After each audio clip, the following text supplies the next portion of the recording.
All right, good afternoon. Good afternoon. All right.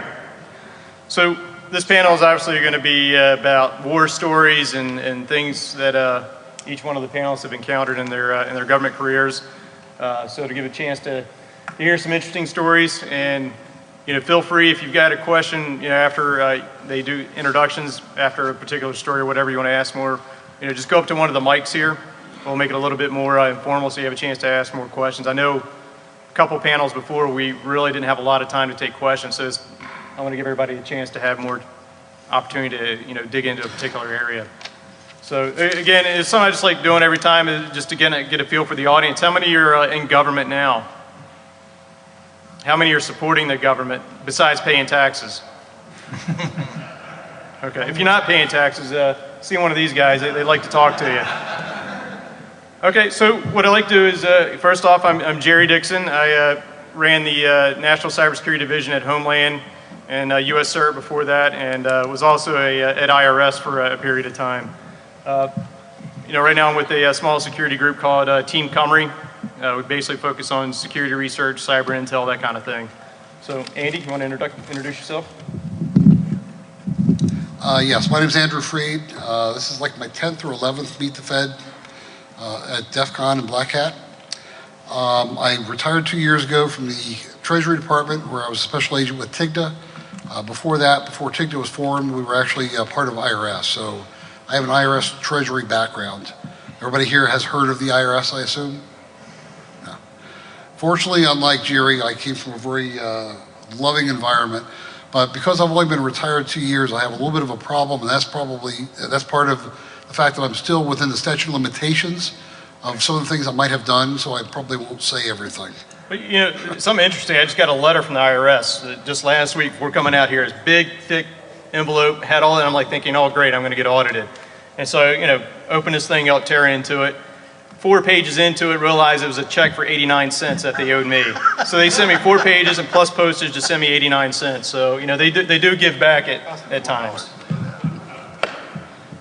Well, good afternoon. My name is John Idonisi. All of my time in the federal government has been with Special Operations Forces in the intelligence community.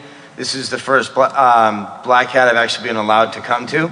I want to thank Jim Christie for having me here and inviting me year after year, and all my bosses saying no. I now work for a very interesting company, White Canvas Group, and we build creative and disruptive technologies. My intent here is just to kind of share what I can, some perspectives of what I encountered utilizing cyber capabilities in different ways and different forms. So that's sort of what I'd like to talk to you about. My name is Kevin Manson. My most embarrassing moment took place within the last hour, so I'll brief you on that shortly. I'm a former state magistrate. I was a former prosecutor, worked in the Senate Judiciary Committee back in the early 80s. My first assignment was we're actually doing staff work on Sandra Day O'Connor, our first female United States Supreme Court Justice. Last 20 years or thereabout, since I retired, I was involved in training young college students who wanted to become a Secret Service agent or an ATF agent or whatnot, federal law enforcement. And it was a very great privilege to do that. I also want to thank Jim for having me here because I'm a former Fed. And us former Feds over at DEF CON, we get to have some very special flags that we're not allowed to have here. But if you're curious about that, you can come over to DEF CON and see the flags I'm talking about. Yeah, you definitely want to come to DEF CON. Yes. I'm Mark Sachs. I'm a retired Army officer. Did 20 years, retired back in 2001. Spent first half of the career doing civil engineering, jumping out of airplanes, blowing things up kind of stuff. And then the second half building networks and fighting this new cyber conflict world that none of us understood back in the 1990s. Following the events of September 11th, spent a year and a half at the National Security Council, working for President Bush early in his first term, and was part of the team that stood up and opened the doors at Homeland Security, created U.S. CERT and all that. Since the end of '03, I've been in the private sector. I work at Verizon. I do public policy work at the national security level in cyber, and rather than confessing, which I will do, to things that might be embarrassing to us or to our country, I'm going to be sharing some things that were embarrassing at the time, but from which we learned a lot of lessons. So these are things, luckily I've been far enough out of the government now I can talk about it, and It's not going to embarrass too many people. Thanks, Mark. This is on here. Thanks, Mark. I'm Tom Tallur. I'm a retired NASA executive. I spent 31 years in the government. I retired at the turn of the century, so I've been retired 10 years now. My 31 years spanned 4 federal law enforcement agencies. I was a postal inspector. I was with NCIS. I was with DCIS, and I retired from NASA. I did my last 10 or so years there. My retiring expertise which I applied after I retired, I went to work as a partner for KPMG and for Marsh, and then I left the big consulting firms, and I've been working on writing a book about the future. It's supposed to be done by December, according to my publishing contract. It's a book about the far future, the exploitation of advanced technologies and what our world's going to be like in the future by 2050, 2070. It has to do with my NASA work. My background principally was in white-collar crime and a lot of things until we got to the cyber world. But for those of you with any interest, since we're out here in Nevada, I spent almost all of my career cleared to investigate wrongdoing in what they call the black world, the intelligence community. So just so that you know, there are no aliens at Area 51. We just do secret work in the government to do some cool things that we can use for military capabilities. I won't get into what I'm going to talk about. I've got some ideas, but I'd like to, I think, probably just tell all of you what kinds of things go on in the government, what kinds of things that you don't see from behind the scenes that might make it a little more illuminating for you to understand why some things don't seem to happen. And with that, I'll turn it back over to Jerry. Okay, thanks everybody. So, one of the key things, like I said, we want to kind of touch on some war stories or again, it's a great point, things that happen behind the scenes that you might not be familiar with or exposed to. So, to kick things off, just to warn everybody, Andy's always got some great opinions and he always helps liven up the panel. So I'm anxious to hear what Andy's got to share with us. Thanks, Jerry. Well, you got to do your first story, Jerry. They made me put away my stash of porn. I was really going to go into that. So I don't have much left to talk about because of Jerry. Boo. No. I have been involved in computer investigations for the full 20 years that I was at IRS. And it's been very interesting to see kind of how things have evolved. And I really realized that our laws don't work well in our favor sometimes, at least to the citizens' advantage. And I remember we had one day where we got all this spam email coming in, and we were kind of curious as to how they got this many names and addresses from a government agency. We suspected that the machine was infected, but we didn't know if the person whose computer this was that was sending them was involved in the crime. So I was kind of interested in doing 2 things. Number 1, talking to the people, but number 2, getting their system and analyzing to see if there were viruses on there and if the lists that were actually forwarded by a bot contained all the email addresses of the mail that was sent to this agency. So I remember going downtown Cheyenne, Wyoming. Anybody here ever been to Cheyenne, Wyoming? Well, I've never been in a place quite like Cheyenne, Wyoming, where we literally parked right next to the federal building. I didn't think that was possible in this day and age, but I think my car was 30 feet from the front door. I remember going up and talking to this old style magistrate, very, very nice guy.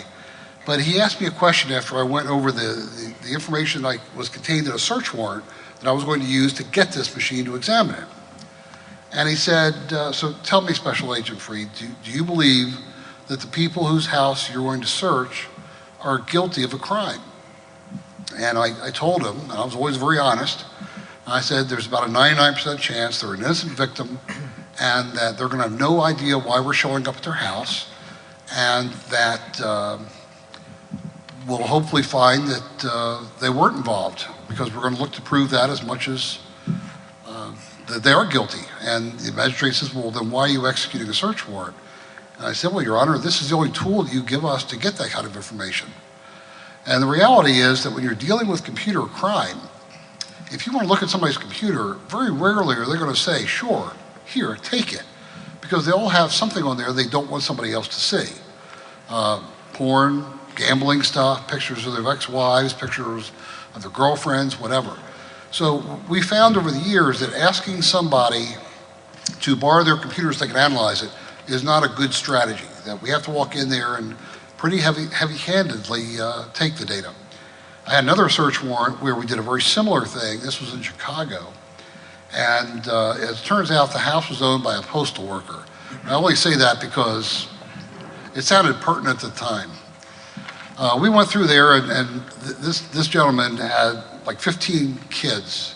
And it was a small house. Everywhere we went was either food, diapers, or mattresses. We finally found the computer, and I decided to take it back to the hotel and analyze it there because I didn't want to have to like carry this stuff around. And I left my business card with the wife and explained who I was and explained how they could reach me. And the next morning I get a phone call from this guy who says, "I'm the person whose house you ransacked." Well, being the federal agent, quick-witted, I responded by saying, "Well, which one?" As it turned out, he had a sense of humor, but not at that moment, if I recall correctly. But when we got to the house, we talked. He actually turned out to be an extremely nice guy. He understood what was going on. We got the computers back to them, and everybody was happy. By the way, in that case, that was a real wide eye-opener for us because when we examined that computer, we stopped counting after we found 140 viruses. And I think that happened probably 7 or 8 years ago. It really was an eye-opener to tell you how complicated working in this environment is going to be. There's another story which I can't talk about because it's not been 5 years yet. Let's go to the next and we'll just work our way around the table. Statute 7 years for IRS crimes. Remember that? Thank you, attorney. I'm not sure if my stories are as entertaining as these guys, but I'm gonna give it my best shot. I just wanna kind of back up and unravel where this all started and why I'm here. Like I said, I met Jim Christie online on a Craigslist ad. Totally joking. I met Jim in college doing some graduate work. And when I was in the military, we did a bunch of operations overseas, and I have always been a computer guy, and I've always worked on computers since I was like 7, 8 years old. I started tinkering around then, and I've always done it. And I started thinking to myself, like, why aren't we looking forensically at the bad guy's data, because it will help us. So called up Jim, him and I started exchanging notes. Next thing you know, him and I worked together, developed a curriculum. We started training our guys in law enforcement forensics. Well, I go back to my bosses and I'm like, hey, I have a course all set up. A bunch of guys that are police officers and some federal entities are gonna train us. And they're like, John, thanks, next. And I said, well, you guys don't want this? And he said, well, what's that really gonna do for us? And I said, well, it's gonna give you a perspective because really the guys, the experts of this are the people that have to abide by the rules. And those are the federal agents. It's easy to exploit data if you don't have to apply by rules that are hold up in court. I mean, you can do it however way you want, but if you have to extract data and that you have to be able to indict somebody and that has to be evidentiary, then there's steps and procedures. So we ended up going through the course, and then fast forward 6 months later, I'm back over in a place where I shouldn't, it's not the best place to hang out. And we ended up doing a raid, and we get a bunch of information. So we're looking for somebody in particular, and I started grabbing some information about this guy on a drive that I had found, and all of the stuff we learned from DC3 and et cetera started coming into play. And I was lucky enough to actually end up later on interrogating this guy. And all the different interrogation strategies, and I'm not talking about the bad ones that we don't do, but I wanted to totally take a different angle at this. So I started using the data I found on the extracted drive as a means to run like a high-level social engineering bluffing operation, and it was truly remarkable the amount of data I got out of this guy. First of all, I never ran surveillance on him, but I described his wife and his many girlfriends because all the pictures that were on the hard drive. Second of all, I had convinced him that I knew his best friend because of all the emails that I correlated from that drive and all the sites that they belonged to. And then I had convinced him during the interrogation, I talked to my watch a little bit, and I told him to go outside and look up and then come back inside. And I said, what did you just do? Why do you think I had you look up in the sky? And he said, because you had the satellites taking pictures of me. I said, exactly. Now we can continue. So this is going on for about an hour and a half, and I have the translator next to me like, Jay, are you on drugs or something? I'm like, dude, just bear with me on this. So all the stuff that we learned, from the forensic standpoint, and a notion of what I finally concluded, there is such thing as digital exhaust. We all leave it.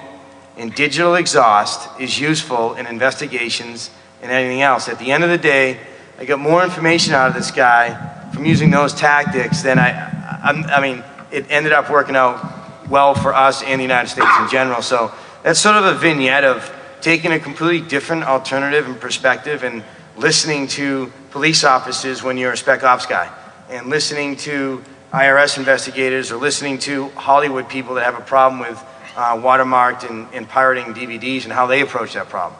So for the special operations community, we really build our capability of focusing on passionate people from many different disparate organizations working toward a common end state.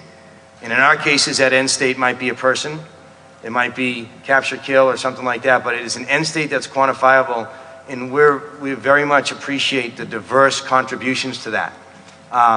So that's sort of my little vignette on how do you take all this different information and use it towards something, the social engineering aspect, the technical forensic aspect, etc.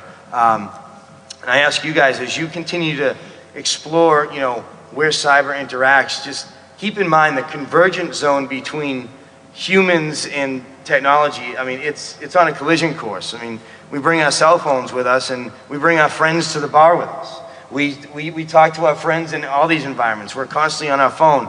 It's continuing on that road. So in the current paradigm, we need to keep those considerations at close hand if we're involved in an investigation or some sort of targeting, whether you're DOD or just straight security protection. So I'll be taking questions later on too, if you have any.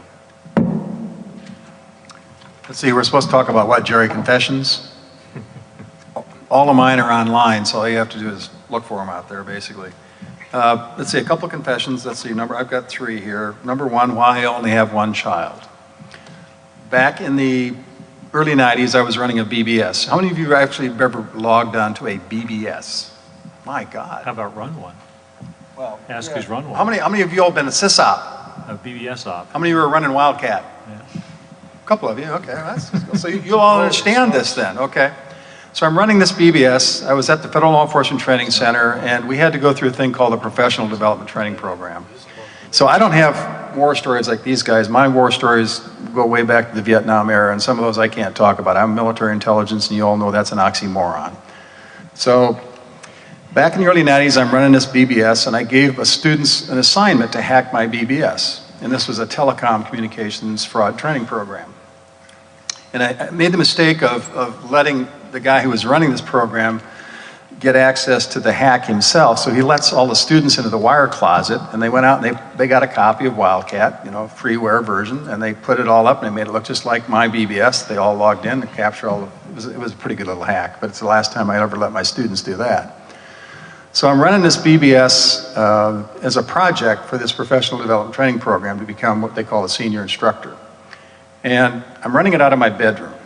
Now, I'm still married to my wife of 40 years after this all happened, so I'm a very fortunate man. But I made the mistake of letting people, turning the page the SysOp feature on, and I call it digititis interruptus.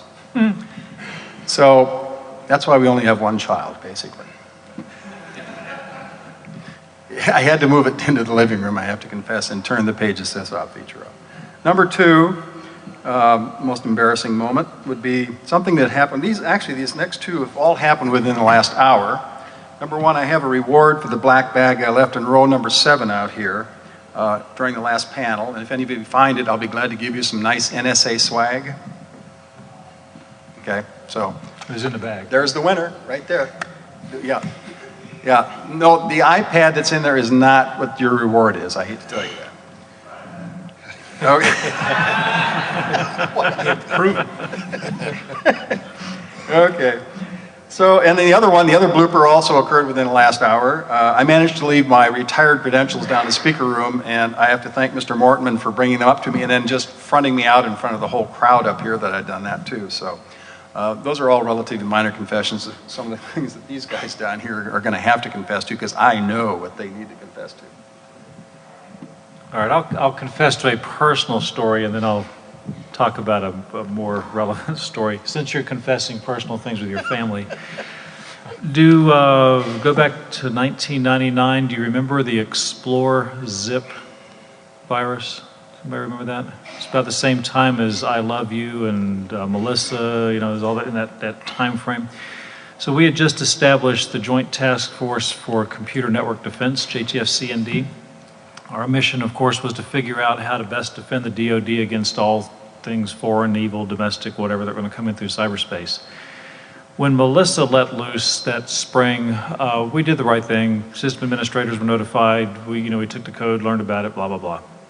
And there was a number of other worms and viri that were floating around. But I'm at work one morning, I received this email. It's got an email attachment. It's coming from a friend of mine, all this typical stuff, right? And we're running Windows NT Workstation on all the computers within the JTF.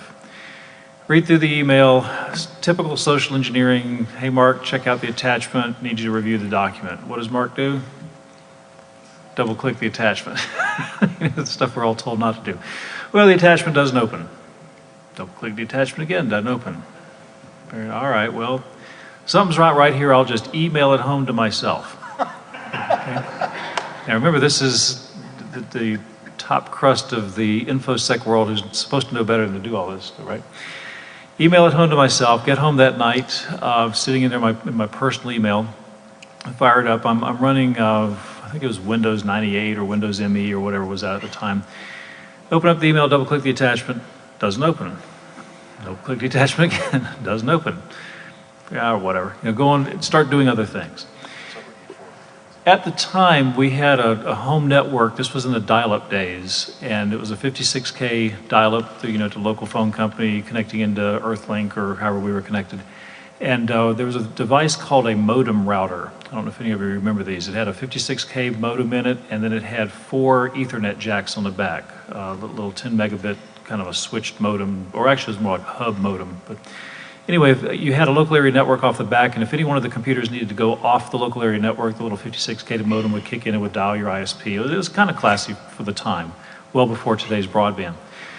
I was accustomed at the time to my older daughter, who's somewhere in the con, I don't know where she is, or else I'd dime her out and have some fun stories about her, that she was into this downloading, this thing called Napster, if everybody remembers that. And she was a teenager at the time, and I was very used to seeing the little lights on the modem just blinking away, because I know she's downloading whatever teenagers download. So I go to bed that night, the little light's just blinking away, having a good old time. And I figured, okay, I won't turn off the modem because one of my kids is probably downloading something that they're going to share legally with their friends, because we had taught them to do all this. Get up the next morning, walk over, take a look at the computers, little light's still just doing its thing. It's like, well, that's kind of odd, but okay, maybe it's a big file that she's downloading, just kind of, writing it all off. On the way into work that morning, on the radio, lead news story. Evil virus is attacking the internet. It comes to you as an attachment in an email. The text looks like it comes from one of your friends. It tells you to double click the attachment. When you double click it, nothing happens. But behind the scenes, it infects all of your shares and open files and blah, blah, blah. And I'm thinking, okay, came from a friend, doesn't appear to do anything. Holy shit. Pick up the phone, call the house. My younger daughter had not gotten on the school bus yet. And I said, hey, go look at the little blinky light thing, which is what we called it. What's it doing? Okay, Dad. She runs over, she looks, comes back. It's still blinking. You want me to leave it on like you told me to? I said, no, you go ahead and turn it off this time. Oh, but you always told us leave it on if the lights are blinking. No, you can go ahead and turn it off now. So she turns it off. I'm all the way into work, into the JTF. I'm thinking, crap, I'm going to get down here, and every computer in DISA and across the DoD, because we're in the DISA building, is now going to have this stupid virus on it. I'm going to be the one buying the donuts for the next month, which is the normal price for your atonement of your sins. And I get down there, the only thing that saved my ass was the fact that we were running Windows NT Workstation with the admin privileges turned off. And I was running it as a local user, not as an administrative user. That's the only thing that saved my ass. So I infected my computer, but not the rest of the network. At home, my computer and both girls' computers, this thing got in, and what it did is it executed is it looked for any payload that belonged to Microsoft Office, .doc, .xls, .ppt, etc. Any file that it found locally on your hard drive plus on any shares, and then it migrated into other computers through the shares and looked for it on the same thing on their hard drives. It set the file size to 0. So it didn't delete the file, it just sets its file size to 0. Now that's very evil, because the file's there and it's mocking you, and no recovery software will get it back. Once its file size is set to 0, the file allocation tables don't know what to do. It doesn't know where the end of the file is anymore, and you can't recover it. That date, by the way, is now on one of my old hard drives with the date and the time, because you can see all the zeros on there for file size is nicely burned in. Well, it got onto kids' computers. Hey, Jeff, we're talking about my daughters. You know who I'm talking about.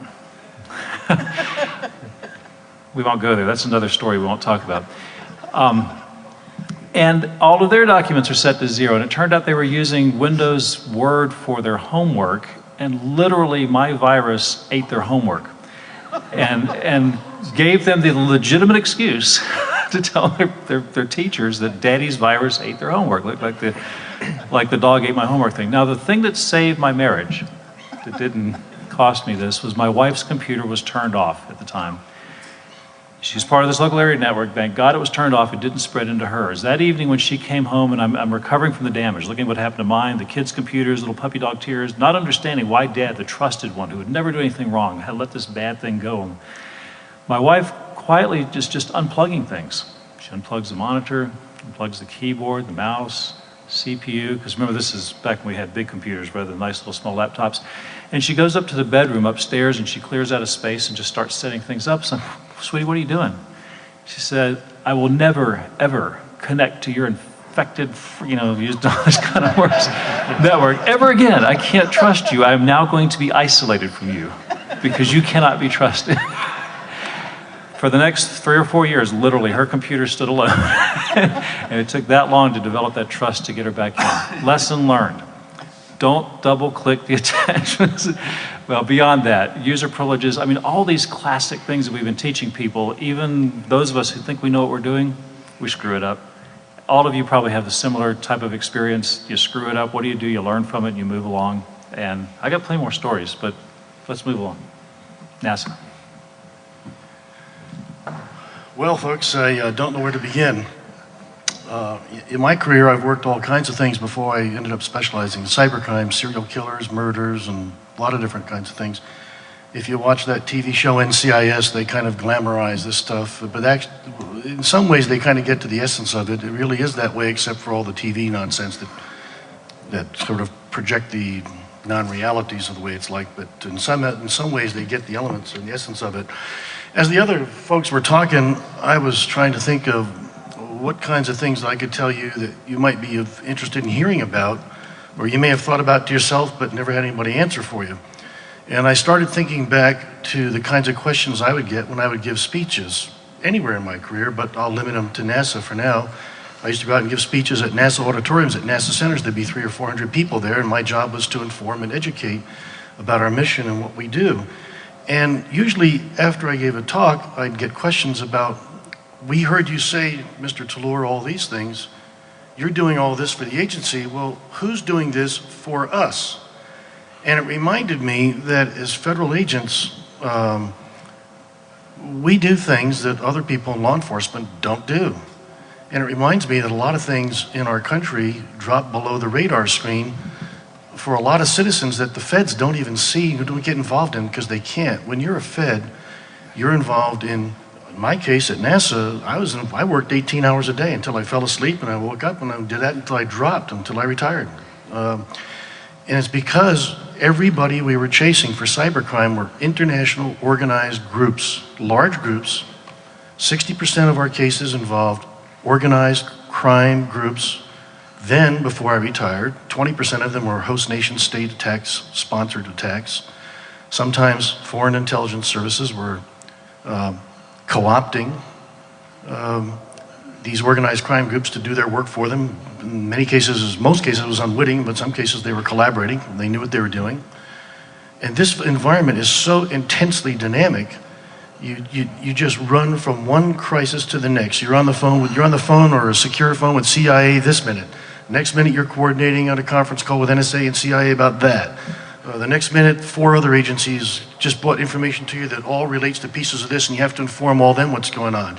And we worked like special operations forces. When we had enough predication for our targets to go out and arrest them, I'd send an agent in 2 or 3 days in advance to where we were going to go make arrests. We'd get the local skids greased with the police and what we were going to do, and have it all set up. So all I had to do is just essentially push a button, give a command, and everybody was arrested and rolled up at the same time, wherever, including foreign countries.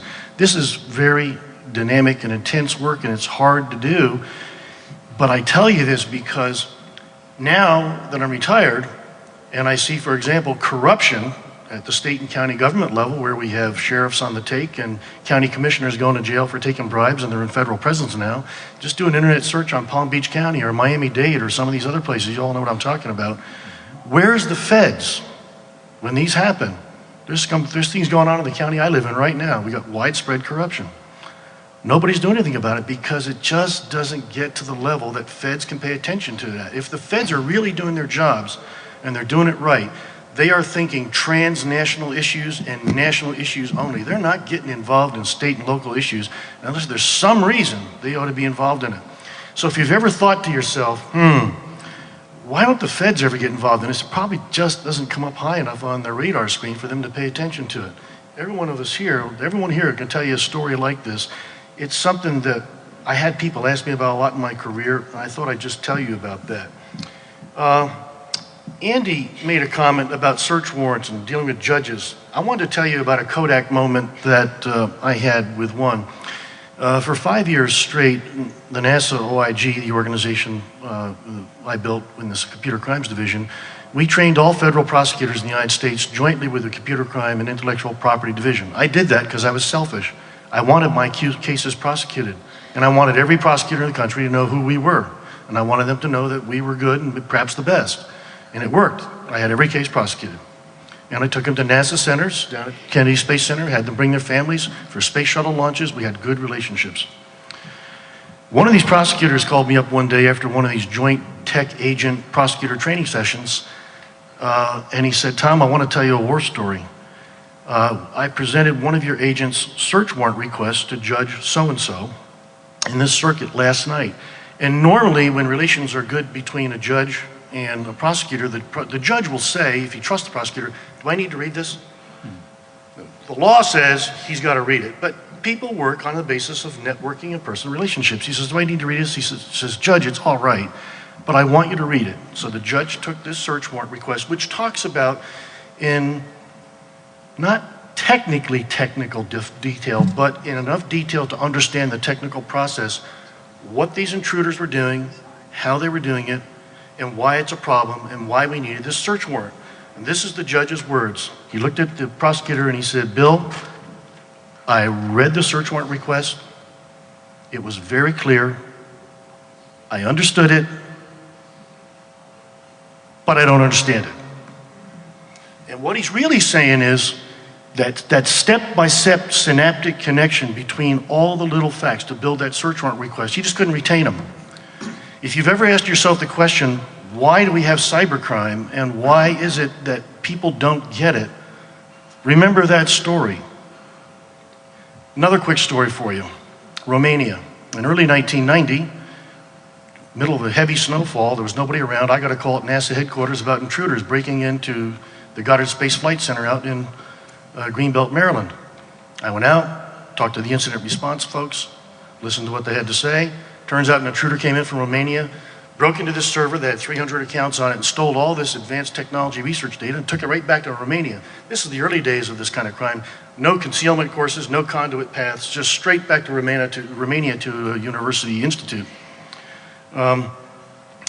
After I found out what happened, I went in to go talk to the project scientist about this. Showed him my credentials, told him who I was, why I was there, gave him a rundown on the intrusion. This is the middle of the winter. It was about 10 feet of snow outside. He's sitting up with Bermuda shorts and sandals at his desk. He's got a light on his desk shining up in the corner, and I asked him what he's doing. He said he was studying the refractive aspects of light. So I gave him a briefing. This is what the intruder did. He came in, he broke in this way. I told him all the details. How he got root access to your system, and everything he took, which was vast quantities of intellectual property. And the scientist listened very, very carefully, and when I got finished, he said to me, "Why, Tom, that's wonderful. You mean to tell me somebody came here all the way from Romania to look at my scientific work? I mean, I'm one of the leading authorities in the world in this field," and he named the field. NASA's lucky to have me.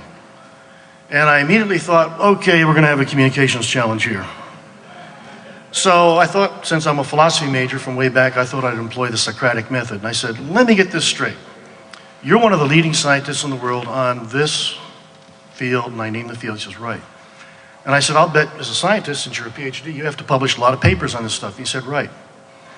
And I said, I'll bet there's conferences for people like you that you go to where they want to hear what you have to say. He says, oh, there are. And I said, can you name me some? He says, there's two big ones. And he named them. One was in Paris in the spring, and the other one was in Singapore in the fall. I said, okay.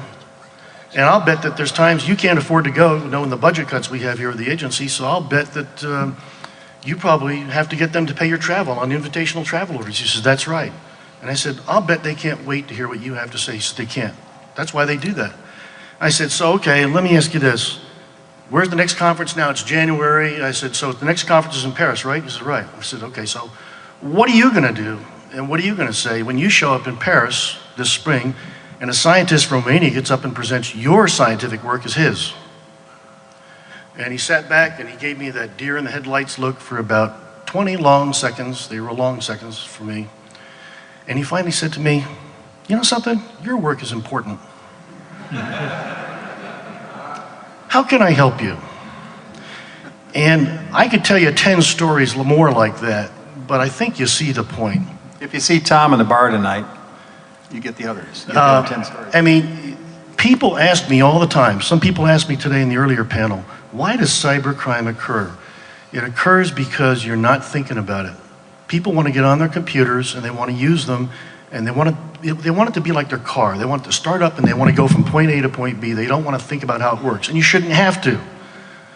But while you're on the keyboard typing a message, an email to somebody could be coming across the network the other way and exploiting you. And so I found from this and other cases that I worked at NASA that in order to get the attention of people about why we're victimized, I had to personalize the attacks. I had others where people lost their entire credits, lives, their savings because of hackers that were NASA employees. And for the sake of brevity, I won't tell those. Other folks have stories they want to tell too. But that's why cybercrime occurs, and the only way we're going to fix it is when it becomes personal to people. And unless it's personal, it's just an institutional problem and it's too abstract for people. Jerry, you want me to keep telling war stories, or you're going to keep going around again? Let me I guess there's one or two I want to add in there as well. Okay, good. So, how many of you worked incident response or worked in a security operations center? So, as you know, we get a lot of interesting phone calls and a lot of, suspect incidents. And I remember, and Andy might even remember this one. This is back at IRS. This is back during when the 9/11 commission hearings were taking place and a lot of things were happening. Well, at the IRS at the time, they had just rolled out the latest version of Microsoft Office. At this particular location where we were at, we had several thousand employees, and everything from accountants, obviously, IRS to secretaries, IT support staff, what have you. And so, again, of course, these calls always come in on a Friday. We get a call saying, hey, I believe somebody's on my computer. So, the analyst on the floor is taking this information. He's like, well, what do you mean? Well, when I'm in Microsoft Word, it just starts typing stuff, and I believe it's a terrorist. So you're okay, so you're thinking, going, okay, so why do you think it's a terrorist? Well, because in Microsoft Word, as I'm typing my document for my boss, terrorist pops in, bomb type pops up on my screen, and I'm not typing it. And we're like, okay, this is going to be kind of interesting. So, we're like, okay, well, you know what? We're going to send somebody down there to take a look at it and see what the heck's going on. So we go down there, looked at the machine, nothing's happening. Again, we're asking the person, why do you think a terrorist is in your computer, and why just your computer? She was giving us an explanation. Over the weekend and the next few days, nothing happens. We told her to keep an eye on it. Of course, we're back here looking at logs and trying to see is there anything leaving the network and doing all the things that incident response teams do and security folks. Phone rings again. It goes, they're on it again. So we rush down there thinking, maybe we can actually see this thing in action. So we're sitting there in the cube, and sure enough, words are just popping up in Word, and we're thinking, wow, this is kind of interesting. And then looking around at our desk was a radio. And again, we just had a new hardware, new laptops, new version of Microsoft Office rolled out. So we're listening to the radio, and it was actually the 9/11 hearings, using words like terrorists, bombs. And what it was, by default, when the IT teams were rolling out these machines, the microphone was the speech to text was enabled. So, we spent a huge amount of hours in trying to figure out what in the world's going on, and, we're looking, like, all right, what the heck's really going on? So that's kind of one of the stories that we dealt with back in the days. That was kind of fun. But I mean, it took, again, a few days to figure out what's going on, something simple. But I mean, the good news part of that is that she actually did call the operational security team or the incident response team. On another note, and this one's probably just more background into government operations at U.S. CERT. Well, let me ask this question to the audience. Do you think U.S. CERT, and I know I'm sticking my neck out here, but it's been almost 3 years since I've been there, so I can do this. So do you think the alerts and the vulnerability advisories and things coming out are timely enough for you or your organization? Raise your hand if you think they are. Okay, so the real issue behind the scenes is, believe it or not, a lot of times that information is ready to go. There's a lot of people that get involved in this. And someday, for a while, there was a period of time we were able to crank those things and get them out the door. But the thing that we found out is that the media and other organizations would take a lot of those advisors that were coming out and it would get overly hyped. So what happens is that the secretary of DHS, the undersecretary at DHS, or even the White House would be like, what's this thing over here? And, and should I be concerned about it because it was in the news or I just came across it? So what happened is a lot of new processes got added and a lot of additional approvals had to get put into place to be able to just push out a simple vulnerability advisory. And again, it doesn't move in an operational tempo. The folks there are doing their best on the US CERT team and other places trying to get that information out, but you're beholden to the direction that you're receiving from on high. So just to provide perspective, they're not going to be timely as many of us would like them to be. But that's because you got to manage up, and a lot of times you're going to get a lot of interesting phone calls from a lot of very senior folks on some of these things. So I know, Andy, you had something you wanted to add in there to. Well, there's one thing real quick, Jerry, I'd like to add. That's one of the reasons I registered the domain name Red Tape Will Not Defeat Terrorism. But I'm having second thoughts about that, because if they had to deal with some of the red tape that I saw during my 20 years plus in government service, I think we could defeat them handily, quite honestly. I can just hear a meeting now. Well, we've got to have a meeting. We've got to run this through at least 4 line managers and that kind of thing. But I'm very serious about that, and we need to work very hard on that, I think. And I understand what Jerry says because I've never been in a management position. But we've got to do the kind of thing that John and his people have done. We're out there with the Avons and the inflatables with the 200 horsepower motors on it, while the fleet is cruising around with these battleships and cruisers and that kind of thing. And we need to learn how to move more quickly and be more agile and serve the public that we deserve to give their best service. Well, I think John could probably take that red tape and use it to his advantage somehow. I don't know. Against the bad guys. Yeah, I was going to tell you another story, but I think I should tell you a joke before I tell you the actual story. So a guy goes to a psychiatrist and said, Doc, I can't sleep at night. Every time I get in bed, I'm afraid there's monsters under there, and if I try to step out, they're going to grab me and pull me down. So the doctor says, well, let me think about this and come back next week, and hopefully I'll have a cure put together for you. So the next week goes by, and he doesn't show up, and the week after that, and about 4 weeks later, the doctor happens to run into this guy at the mall, and he walks up and says, hey, I thought you were going to come back for some treatment. And the guy said, I'm sorry, Doc, I'm cured. I didn't need to come back. And the doctor said, well, that's fantastic. How did you get cured? He said, well, my brother-in-law did it. And he says, was your brother-in-law a psychiatrist? And he says, no, he's a carpenter. He cut the legs off my bed. Now the monsters won't fit underneath it. So along those same lines, we deal with a lot of crazies. I used to have a large feed of email that I used to have to look at every day for threats, because there are some people that would actually threaten the IRS. I know that's hard to believe, but we would get those. But we'd also get people that were saying they were hijacked by aliens and everything else. And I was usually pretty good at being able to spot schizophrenics, the kind of people that are just so friggin' out there that you can look at their letter and know that they just either skipped their medication or they need to double it.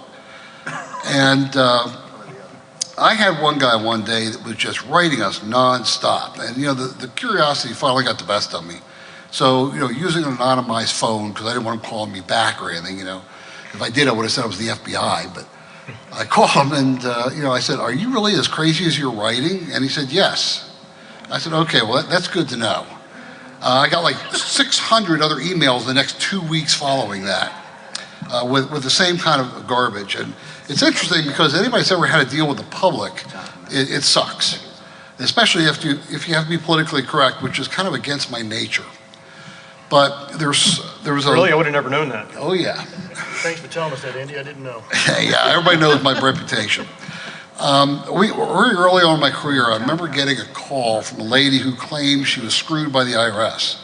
And I kind of reminded her that that was the job of the IRS, so what's the problem?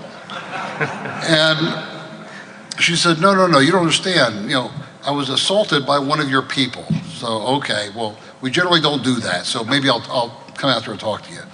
So I got my partner out. This is like 1 o'clock in the morning on like a Thursday night or something. We drive over to this woman's house, and we sit down, and I mean, it's an attractive-looking woman. She looks normal. You know, she's a court stenographer. I mean, her house is neat. And nothing that would indicate that, you know, this person is like off the chart until she started talking. And she started telling me that she was having an affair with an IRS person and that it got violent and he did this and that and the other thing and she can prove it. I go, well, how are you going to do that? She says, well, you see all this stuff in the room? I said, yeah. She says, well, he moved it back to exactly where I left it. I said, well, did you move it where he put it back? He goes, no, that's the beauty of it. It was never moved, but it's back where it belongs. And I'm thinking like, okay, you know, this person like needs to have her threads restripped. So I said, well, you know, can you tell me more about the assault? She goes, the guy's trying to drive me crazy. He's mentally trying to you know, make me think that I'm nuts. I'm thinking, okay, bitch, this has been a short trip for that drive. So she says, okay, you know, I can finally prove that he's out to try and make me, think I'm crazy, and I'm not. I know I'm not crazy.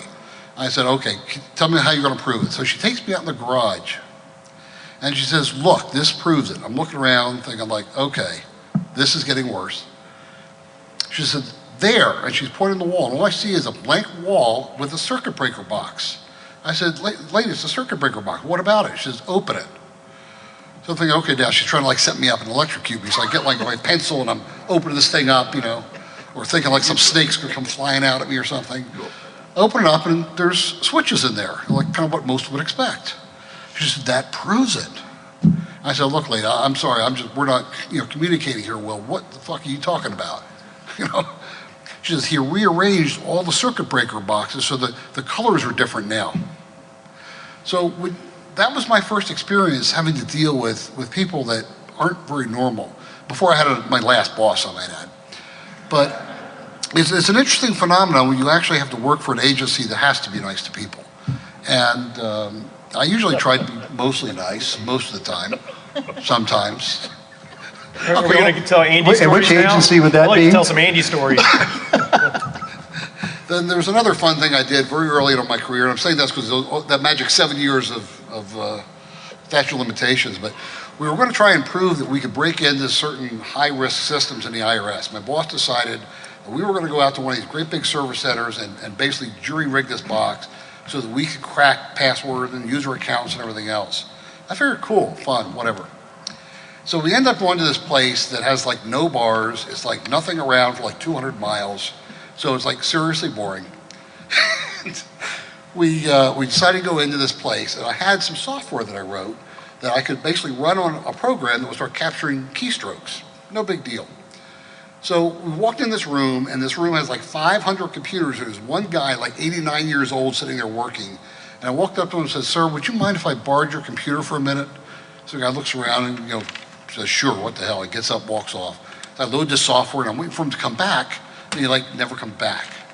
So we ended up having to sleep on the floor of this office, waiting for somebody to come back in and log in the machine so I could capture stuff so we could go.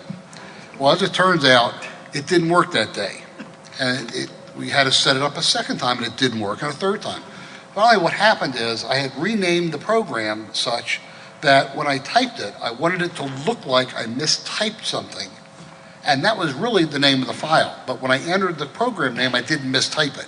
So I had been going in there and entering the same thing wrong like 4 times in a row. So 3 nights we've been sleeping on the floor of this office in this huge service center.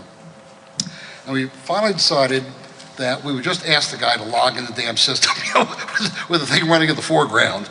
He logged in, we got the password, and then we claimed, you know, success that we were able to compromise an IRS system. So it's sometimes funny how what you do and what comes out in the news is very, very different. The moral of the story of all that was that we ended up going to this one place in town that was a bar. I didn't drink, so I kind of stood outside smoking a cigar. And apparently I stood right next to the main intake vet, and it made the whole place stink like a cigar. And this was like in a very religious area. So they kicked us out. So that was a really lousy trip. Sleeping on the floor like 4 nights to capture one password and getting thrown out of a religious community. So with that said, this is your chance to really ask questions around law enforcement, or why does government do things the way that they do, or just really any questions that you might have. There's microphones right up here in the middle. There's also going to be a reception coming up as well. But does anybody have any questions that you want to put forward? Yeah, it's a free reception. Any free takers? food. Or we'll be forced to tell more stories. All right. So you're the only people between us and the beer, okay? I don't know when the beer gets here, though. So I got a question for John, I guess, that I'm kind of interested in, because you're kind of leaning forward, and if I heard correctly, you were doing forensics out in the field. What were the common? Did they do a good job of protecting their data, or was it just something you would find if you came across a home user, for instance? Was our adversary were they operationally aware that their machine could be taken advantage of, or forensics done on it? One of the reasons why the last couple panels I've been leaning so much forward on the tools in the open environment is because most of the stuff that I've seen is traditional open source tools and technologies that have been repackaged and repurposed for nefarious means. I can buy Linden dollars right now in Second Life. If I choose to launder that money, it's illegal, but the mechanism's still there. I can choose to use a steg tool for fun, or I could use it for malicious purposes. So one of the reasons why we operate the way we do is being able to take tools at that level and use them for alternative use is how you stay ahead of the technological curve. And I think that's a lot of the stuff that that I had come across of, when I was looking at stuff. I wasn't really seeing like, XYZ country with a stamp of approval. I was seeing things that you and I could buy at a hardware store that were kind of soldered together and repackaged. And I really do think that that's the context of the solution for the future. I do see a future that almost resembles a digital OSS. Bill Donovan was effective with this organization in his mere 4 years of existence because of the way they operated. They didn't rely on a mill standard Jeep that came off the assembly line. They took a local vehicle that was indigenous to the environment and repackaged it. So too is that phenomenon possible and done very well on the internet, in the virtual world. So if I could leave you guys with any perspectives, it's if you're in the security protection field, you should be concerned with innocuous looking data. That's the best delivery mechanism. And if you were here for the human intel one before, I went into sort of the dispositions as human beings that we have towards data in general, and keep in mind the vulnerabilities that exist if you have an inherently innocuous looking piece of software. It may not be the case at all. So a lot of the stuff that I came across and Jim and I had these conversations, and have you seen this? No. And have you seen this? No. Oh my God.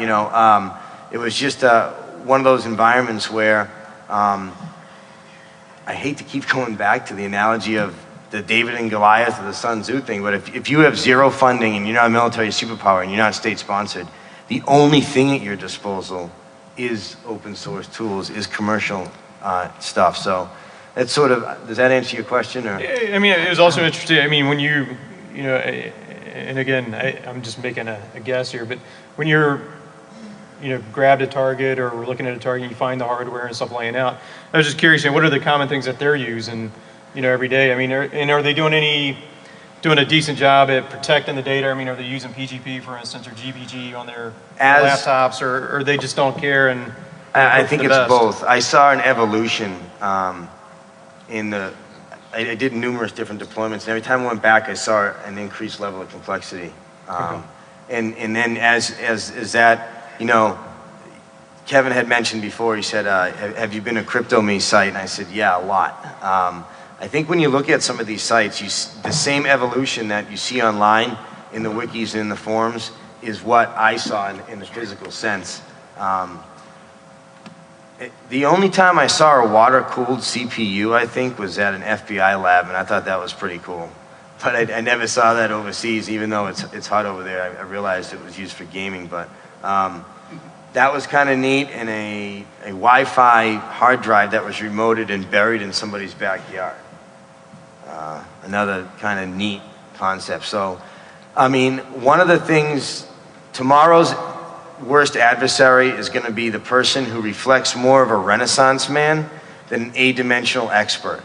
I would be more concerned with somebody that has some comp-sci skills and some special operations skills and a good personality and is cultured than a supercomputer ninja. I really would. And I think that you're seeing that in the complexity of the threats coming in. You're seeing multi-layered approaches, and that's where things are going. So get out there and meet as many different varied people as you can, and when you develop your security strategy, ensure that it's multi-layered. Don't think we have the 8 bazillion bit encryption and that's super cool. But why not have 52 different 52 different websites that are innocuous looking? So I'm asking you to take, in some of your execution of business or online skill sets, take the path of the insurgent in terms of construct, and understand that you may need to think like that to protect against it. I'd just like to amplify what John's been saying. Back in 1993, I got a magazine in the mail, and it was Wired magazine, the first issue, premier issue, and it had a friend of mine's picture on the cover, Bruce Sterling. And I pay very close attention to what these science fiction writers write, because they are really writing our future in many ways right now. I mean, our future history. And this heterogeneous approach, you get a homogeneous network and whatnot, you see how vulnerable they can be with just the same way with plants and hybrids and whatnot. That's why we're putting seed banks around the world and whatnot. So this whole idea of a Renaissance man, I couldn't agree more with John on that, how important it is, because, you talk about putting a box inside a box and then thinking outside the box. I guess the lesson, it was a hard lesson for me to learn. I'm really glad I learned it. It's really important to hang out with people who are smarter than you are and that are passionate and care about this country. One of my heroes is a fellow named Bob Weaver. And Bob started the New York Electronic Crimes Task Force. And I was up at building number 7 up there in 2000, a year before it went down. And, I'll never forget, Bob said something to the effect, said, some things are worth defending, and he said, your country is one of them, and I can't emphasize that enough, how important that really is. The most disappointing thing, I asked a question at the executive briefing we had yesterday, and I said, why is it, and I actually mentioned it to the general as well in his session, I said, why is it that this country is acting as if we are not at war? I mean, I spent some time in Southeast Asia, some of my colleagues here have been in battle, and my mother was a personal secretary for General Jimmy Doolittle during World War II. And she would tell me the stories about the things that this country would do to sacrifice to protect all the freedoms that we hold so dear. So every time I go through an airport, especially down in Atlanta, there's an old saying about Atlanta, when you die, you got to go through Atlanta. But unfortunately, there are too many people who have died and shed blood for this country, and they're going through those same airports, but they're coming through in a casket. So don't forget to thank those people, and don't forget to try to do everything you can to support them. All right, we got a question? Yeah, I had a question I just thought of that you're kind of giving us advice now forward based on your wisdom after being retired. You've gained a lot of wisdom. So my question is, given that wisdom, and when you pick up the paper or hear something in a tech blog, or read something in a tech blog, or hear something or see something on TV related to a technological threat, what is it's like, oh, I'm glad I don't have to deal with that, the new guys do. What is the thing, I guess, that you see, one thing, if you guys could each think of something that scares you the most that we have to face today? Well, actually, it's funny because since I've retired, I don't have to worry about policies, rules, regulations, or all these other things that used to get in the way before.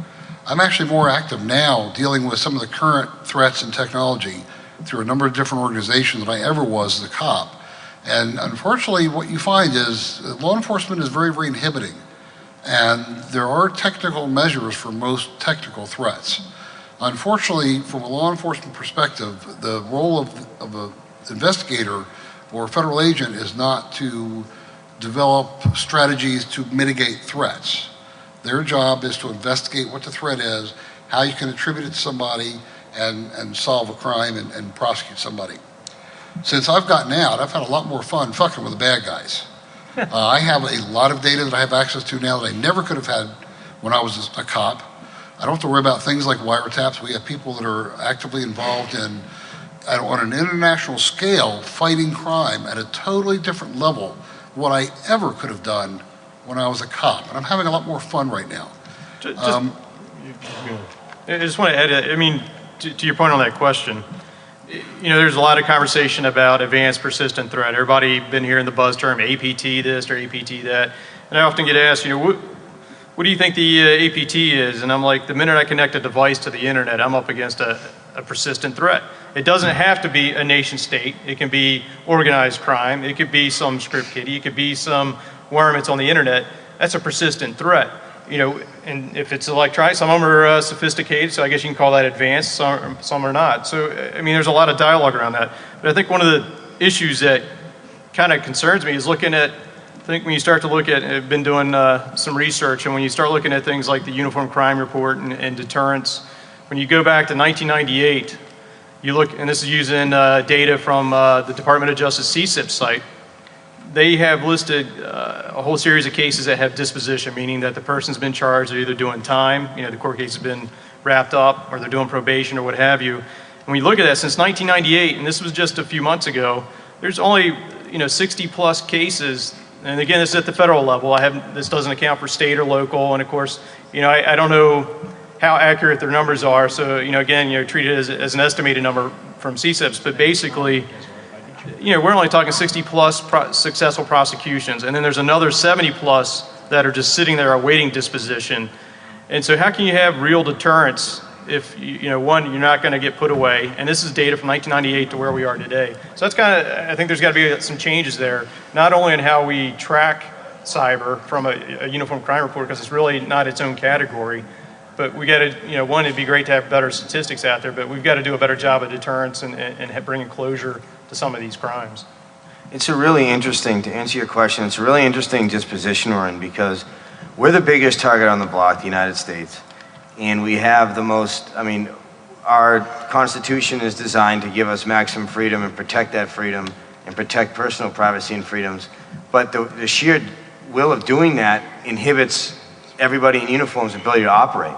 So let me simplify that. It's easy for the bad guys. When you have no laws, you have a blank sheet. You really can use whatever you want. When you have to play by the rule, it's a lot more difficult to have a street fight when there's rules involved. And we are up against we're in a fight where we have to play by rules and the other guys don't. And the other guys may not be a state, they may not be an individual, they may be a group, they may be an entity, they may be multiple personality, who knows? So I'm not sure what the answer is, but I just want to highlight the point. It seems to me, and maybe that's not the case, I'd like to hear what you guys have to say, but we have a whole lot of restrictions and rules because we, you know, as a collective, as a democracy, need to uphold that. But the sheer effect of doing that makes us kind of behind the eight ball when it comes to the ability to operate freely against an adversary that literally can take Twitter and use it maliciously. So I don't know if that phenomenon is shared with you guys, but I know militarily it was always like, I can't do this. I don't understand. And it was, well, you need the approval process. I know we had talked about it before. And it's important for you guys to know, if you haven't had any government experience, this is a big deal. I mean, we're all frustrated up here. We all want to do the right thing, but we can't. And what happens is when we don't do the right thing because we're trying to get the job done, somebody goes to jail up here. You know what's really a bigger deal here? We've known about this cybercrime problem for more than 20 years. I worked at the White House for Al Gore in 1992. I personally told him and Clinton Do not commercialize the internet until the security issues are resolved. Because they are president and vice president, they're worried about a lot of other issues than my concerns about the internet. And a lot of other people, like Howard Schmidt and others, were telling him then, and nothing got done. When we talk about an advanced persistent threat, which is the latest government whiz word for this, you know, it's the war on crime, the war on drugs, the war on child exploitation. APT is just a word for something we had going on 15 years ago. 15 years ago at NASA, we were targeting 1,900 hostile sites that were targeting us, 2,500 offenders, under 100 cases, because there are multiple offenders in all these cases, on 65,000 attacks. 60% of the people we arrested were organized crime groups and carrying automatic weapons. 20% of them, as I said earlier, are foreign host nation state. The real problem we have here, the real issue, this conference is about mitigation. They're all about mitigation. The real problem is we have a problem to deal with we shouldn't have to deal with, and we're facing a larger problem. The larger problem is we have novel technologies coming online like biotech, nanotech, robotics, intelligent systems, and quantum systems that nobody is looking at for security reasons and nobody's regulating. And we have been the supreme predator on this planet throughout history. But this is about to change. Long before this century's over, our technologies are going to prey on us, and we're going to enable the process just the way we've enabled the process with cyber in these last 3 or 4 decades. That's the big issue, and it's the erosion of our civil liberties in the process, with a lot of well-intended people doing law enforcement work like me. I never went to work one day thinking I'm going to violate somebody's rights, but we're just slowly eroding the constitutional fabric of the society, because to deal with these threats that he's talking about, we have to be more pungent as law enforcement intelligence people to go after them, and we just erode our society in the process, which is exactly what the bad guys want. As Ray Kurzweil would say, the singularity is near. Let me pull on that thread a little more about the frustrations I don't have to deal with now that I'm retired. The biggest piece of it is the incessant infighting within the federal government of different lanes, different fiefdoms, different pots of money, different control, all trying to solve the same problem, but trying to solve it from different angles and all tugging and pulling at each other. Several years ago, and I don't know if it's the same case you're talking about, but back in the 90s, we were fighting foreign intruders that were all over our networks and trying to work collaboratively across DOD, NSA, FBI, Secret Service, NASA was involved. It got so bad in this fiefdom stuff that certain organizations in the intelligence community even developed a caveat called secret, no FBI, meaning that... That's actually true. That's a true story. Yeah, it could be shared within the intelligence community, but not with law enforcement. It was just insane. And of course, law enforcement set up their own counter to that using law enforcement sensitive, no FBI as the caveat, or excuse me, no NSA. Because of the infighting. Because of the infighting, yeah. And that insanity unfortunately continues today. I'm not saying it's any better in the private sector, but we seem to get along a whole lot better. My biggest competitor in the private sector is AT&T, as you can imagine. You know, there's a map for that, right? But we get along with each other. We get along with well, yeah, where'd the lawsuit go? Yeah. When it comes to fighting these common problems, the private sector works hand in hand. We're constantly sharing information with each other in a unified fight against what's going on. And it's beyond me why in the federal government we can't get one team together. It's just constant pulling. That's probably the biggest thing that drives me nuts. And I'm glad I've left it behind, not having to deal with that inside the feds anymore. One brief thing, just to supplement, he's saying, go look at the December 1st edition, 2008 of Business Week, when it talks about the taking of NASA's secrets. In that article, you'll see about a thing with the Russians attacking us and taking all of our data. What was going on behind the scenes that isn't in that article and really wasn't a story for the reporter to tell is about all the bureaucratic infighting. This is a case that involved Russians in our country, inside our physical networks, physically, in person, talking to Russians over in Moscow. And I can't get into some things here, but basically, it was a case that was made, but we had to give it up in order to protect the intellectual property of the country and not pursue people for prosecution, because other agencies just didn't want to work and play well because they wanted to grab power and get credit. In the government, people can't work for profit, so they fight over power and credit. And it's the stupidest thing I experienced in 31 years, and I still get stupefied about it in retrospect, and it goes on to this day, just as he points out. I echo those thoughts too, and I think that I'd be curious to know what you guys thought. There's a Wikipedia article when the U.S. Airways flight landed on the Hudson River. I don't know if you've seen the video of that crowdsourcing in real time, but it's really neat to see all the surrounding witnesses participate on updating the Wikipedia article. And they did a time lapse, and it showed like thread 1, 357, thread 2, 358, then started blowing up. That was a good example of a common issue, i.e. what is going on with the aircraft, sourced out to everybody with an online connection and 2 eyes, so effectively you had a sixth sense, which was the crowd, against a real threat. And I'm just curious, I don't know if this could ever work. I'm just curious to know, you know, when I was growing up, it used to be McGruff the Crime Dog and Neighborhood Watch. And everybody used to have that little sticker that I remember in the window with Neighborhood Watch and looked like a little robber, etc. I mean, is there such a way that, is there such thing as a citizenry that is for the greater good online? Is that real?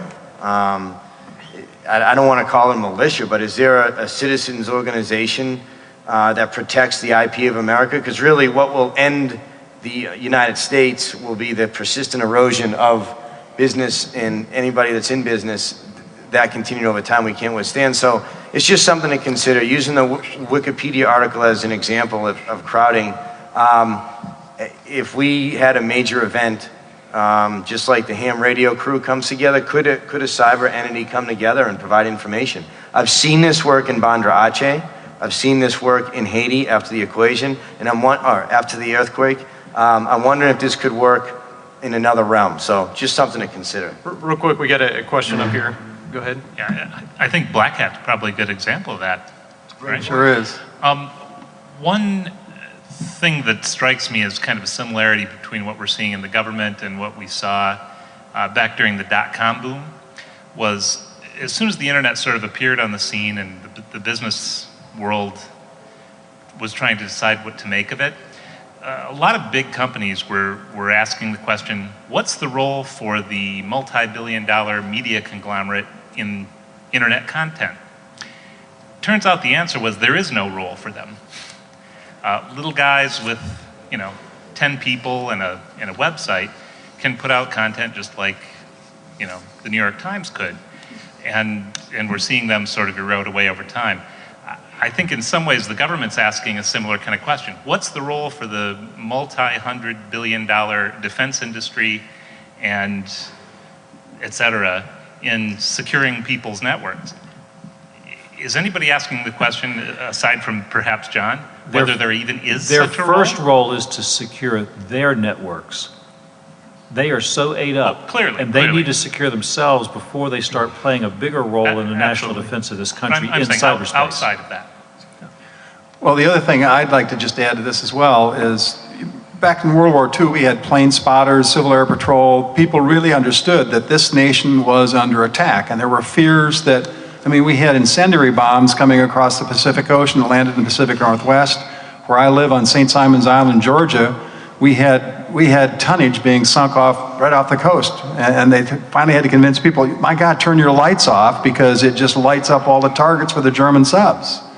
And so this modern civilian air patrol, or cyber civil patrol, whatever you want to call it, I'd like to leave you with one URL, because I'm working with a group that's doing something I think is extremely valuable. I was in the executive briefing last year at Blackhat, and they were talking about botnets, and I mentioned I'd written a paper for the Academy of Criminal Justice Sciences 10 years ago called Robots, Wanderers, Spiders, and Avatars. And it was about law enforcement using these tools. And Jeff Moss said, well, that's very interesting. What are you working on now? And I said, I'm working with an extremely bright group of passionate, patriotic people that are working on attack attribution. And if you're interested in that topic, I'd ask you to go to this website. It's projectvigilant.us, all one word. To John's point, there's a lot of different working groups that, there's the Zeus working group. Everybody's kind of targeting specific malware families or particular groups. There's the Configure working groups, there's a wide range of them.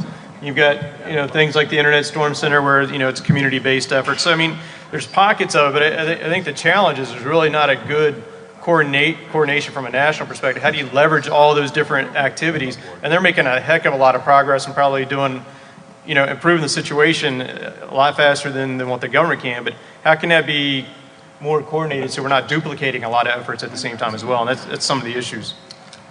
So, what's that? That's right.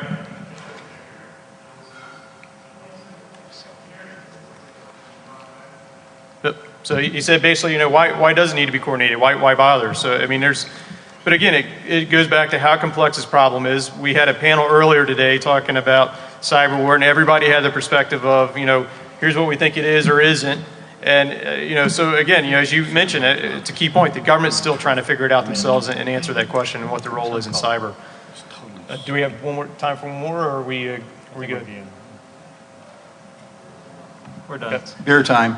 If somebody else has another question, we can take that. Otherwise, we can wrap up. We do have one thing we need to do, and that's to wish Andy happy anniversary. That's true. Oh, We my failed goodness. because DEF CON is, of course, the anniversary. So, where's your wife? Thank Laura's you. got to stand up. There she is. Happy anniversary. Happy anniversary. They all got married at DEF CON a couple of years ago.